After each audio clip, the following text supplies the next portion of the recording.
So, Richard, welcome to Channel One. It's an honor, it's a pleasure to have you here, okay? It's a pleasure. Okay. So, first of all, can you give us a picture about your recent project? Can we expect a new book, maybe? Are you working on something? I've just finished 3 different chapters, 3 essays for different books that are coming out in the next year. Uh-huh. And one is on Kraftwerk. Oh, yeah. And one is on the fall, and another is about recording. Mm-hmm. And these are 3 completely different books. They're all quite sort of academic, and I've got essays in each one of them. So those are my latest.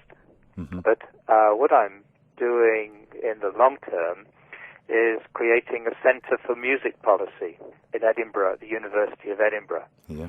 And that's a big project. And I've been asked to write a big book about music policy. That is, the policing of music. Mm-hmm. And the policing of music around the world and the different ways that happens, from, say, the Taliban banning music playing altogether, the playing and listening of music, banning that, to local authority regulations, the very small regulations that towns have about what hours clubs can open, how loud their music should be, how many people they can have at a concert, that sort of thing. So I'm looking at that policing from the top to the bottom. Yeah. Starting with Plato, actually. Mm-hmm. And what about Radio Icebreaker?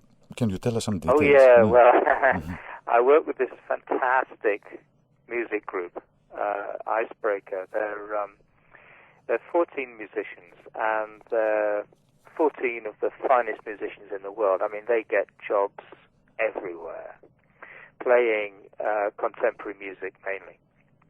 And they are very highly trained classical musicians who wish they were rock stars.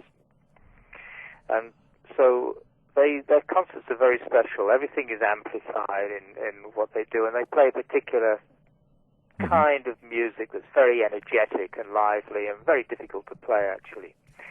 So to get people to listen to that kind of music, and also to see how it links in with other areas of popular music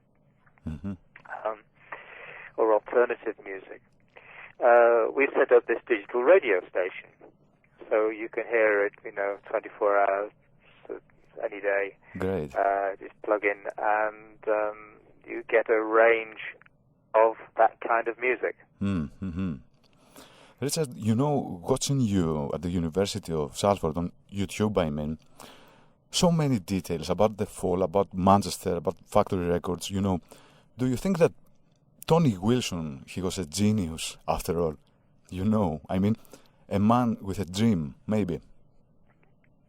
Yes, well, Tony gave me my first work in television. I replaced Tony on a television show he had called What's On for Granada TV. That is, it's an independent television company that works for the northwest of England. And he had a contract with them, but he wanted to do some other programs, so he gave up his chair in What's On, and he suggested I replaced him.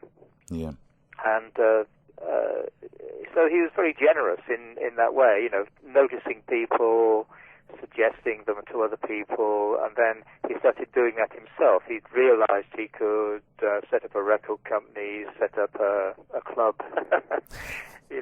All of these things were disasters, by the way. I mean, he lost an awful lot of money, and he became bankrupt because of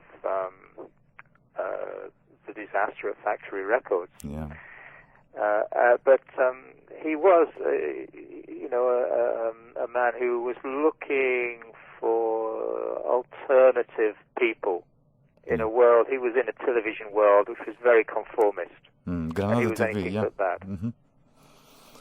Yeah, and what about The Passage, one of the greatest bands of all time, classic name, yeah, for the post-punk period. Yeah, totally.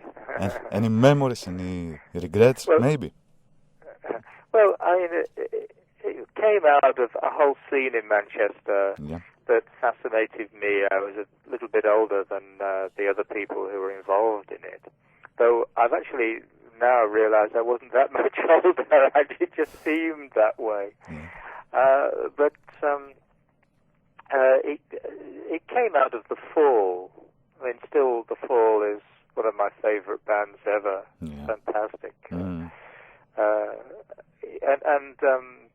I was detailed to be the manager. It was Mark's idea that I would manage the band, and I don't think anybody could manage The Fall, really. It's such an anarchistic band, and Mark is so individual in the way he does things. But I helped them out in the very early days until he met this lady called Kath, and she became the manager. Very famous manager for The Fall, actually. She used to add her part to the concerts. She discovered that at the back of the hall, you know, where the public address system is, where the people are on the control desk, she discovered there was a microphone there, so she would go to the back of the concert hall and she would start singing along to the songs, or she'd tell Mark off for missing a line or something like that, you know. It's all very entertaining, but completely mad. Yeah, she became their manager, and Tony Friel, who was actually the founder of The Fall, he left. He couldn't get on with her very well, so he decided to set up another band, and that was The Passage. And I played along with that. We were a trio. I mean, The Passage has always been mainly a trio. There was one point where we had two drummers. I don't know why that was, but it was wonderful, wonderful for me. But the other drummer, it was Carl Burns, was the other drummer, who was the famous drummer in The Fall, and he had an argument, and he left and joined us for a bit. But then mainly we were a trio, and that was what fascinated me about the work we did, because it was three people doing the work of four or five, and trying how could we make it sound rich on stage. That was what we were always aiming at. And so we had all kinds of little tricks to try and do that.